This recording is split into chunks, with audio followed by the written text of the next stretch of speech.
Hi everybody, welcome to Live Blogger. In this tutorial series, we are building this recipe finder app using HTML, CSS and JavaScript. Now in this video, we will just write the HTML of our application. So let's get started.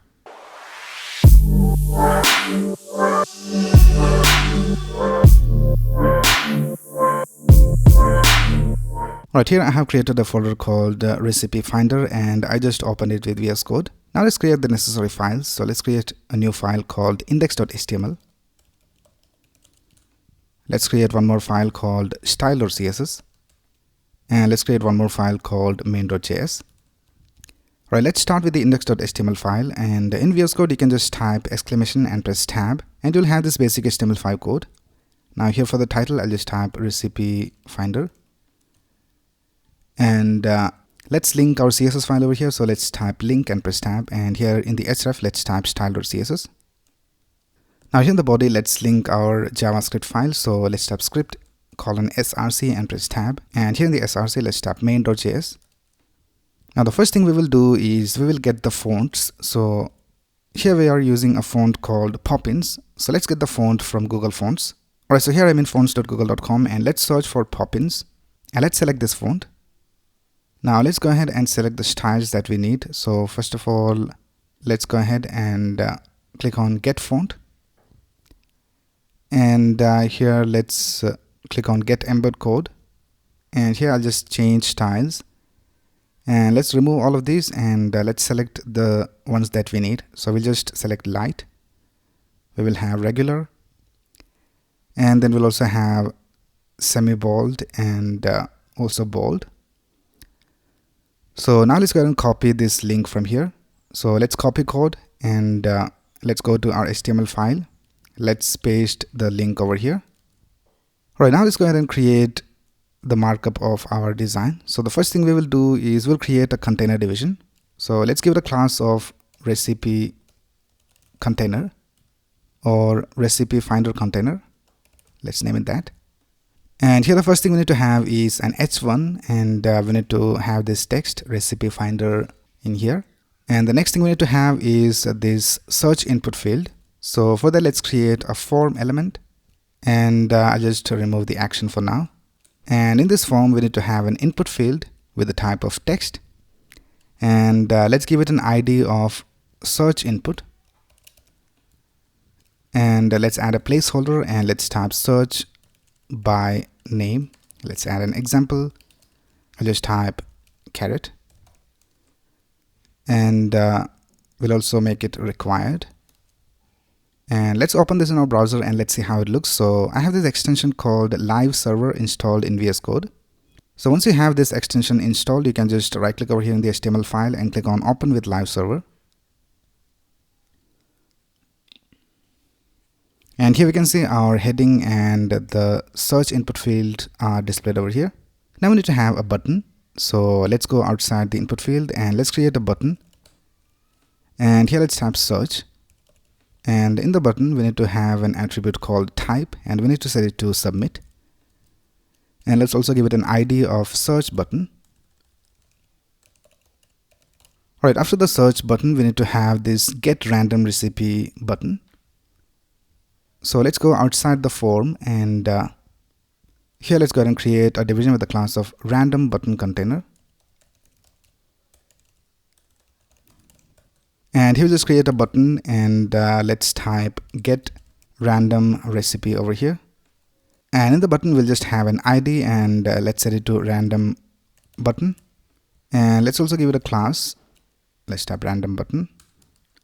And then we will have an area over here where we will display some message. So we need to have a division for that. Let's go over here and let's create a division with the class of message. Let's also give it an ID of message area.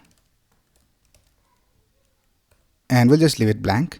And then the next thing we need to do is when we type something over here and when we display these recipes, we need to have all of them displayed inside this grid-like structure. And this is also responsive. So if I decrease the width of the browser window, this is how it looks. So let's create a container division for this. Let's go ahead and here, let's create a division with the class of results grid. And I will just give it an ID of results grid as well. And in this division, we will have all the recipe items. So let's create a division with the class of recipe item. And in this, we need to have an image. So let's type img. And in the source, I'll just go ahead and copy the source of this image. So I'll just click on copy image address and let's paste it over here. And in the alt, I'll just copy this and paste it over here. And after the image, we need to have a heading. So let's create an S3 and let's add the heading over here. So this is basically how the result item looks. I'll just go ahead and copy and paste this 2 more times. Alright, now the next thing we need to do is we need to write the HTML for this pop-up. So when I click on any of these, we can see that we have this pop-up displayed over here. Now for this pop-up, let's go ahead and create a container division. And let's give it a class of modal container. And by default, we'll just have it hidden.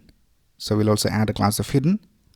And let's add an ID of recipe modal. So here we can see we have this division with a class of modal container and also hidden. And when we want to display this, we'll just remove the hidden class and we'll style all of that in the CSS. And we'll remove and add the classes using JavaScript. So here in this division, the first thing we will have is a division with a class of modal content. And in this modal content, we need to have a close button over here at the top. So for that, let's go ahead and create a button. And let's give it an ID of modal close button. And let's give it a class of modal close button.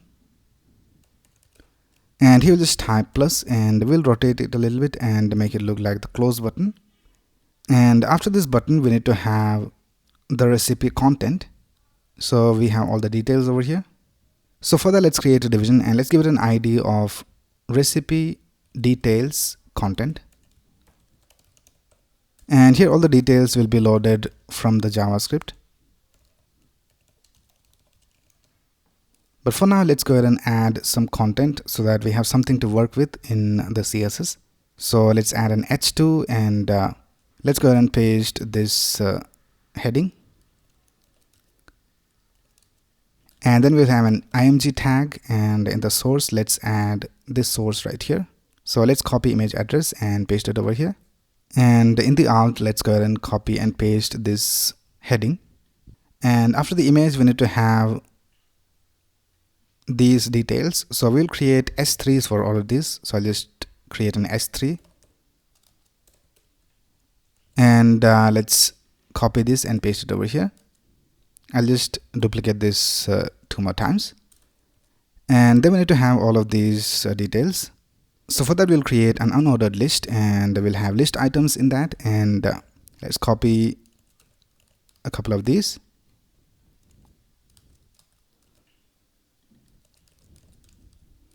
And after that, we need to have the instructions. So let's copy this and let's create an S3 and let's paste it over here. And after that, we need to have all these instructions. So I'll just copy this and let's create a paragraph tag and paste it over here. And then we need to have another S3 for this heading. So let's copy this. Let's create an S3 and paste it over here. Now here we will have the link of the recipe. So for that, let's create a division with the class of video wrapper. And let's create an anchor tag. And in the sref, I'll just copy the link address and paste it over here. And we need to open this in a new tab. So let's type target underscore blank. And here let's type watch on YouTube. Now the next thing we need to have is this view original source link.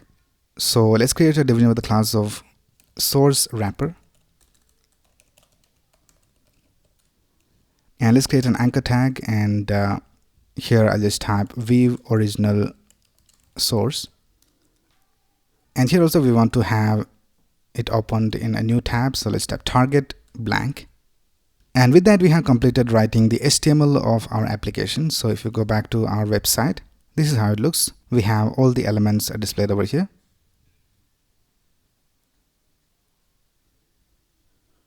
Now from the next video, we will start styling this and we'll start making it look like this. So that's basically it for this video. If you have any doubts, you can ask in the comments below. And if you like this video, please click on the like button and subscribe to this channel to get the latest video updates. Thanks a lot for watching. Have a nice day.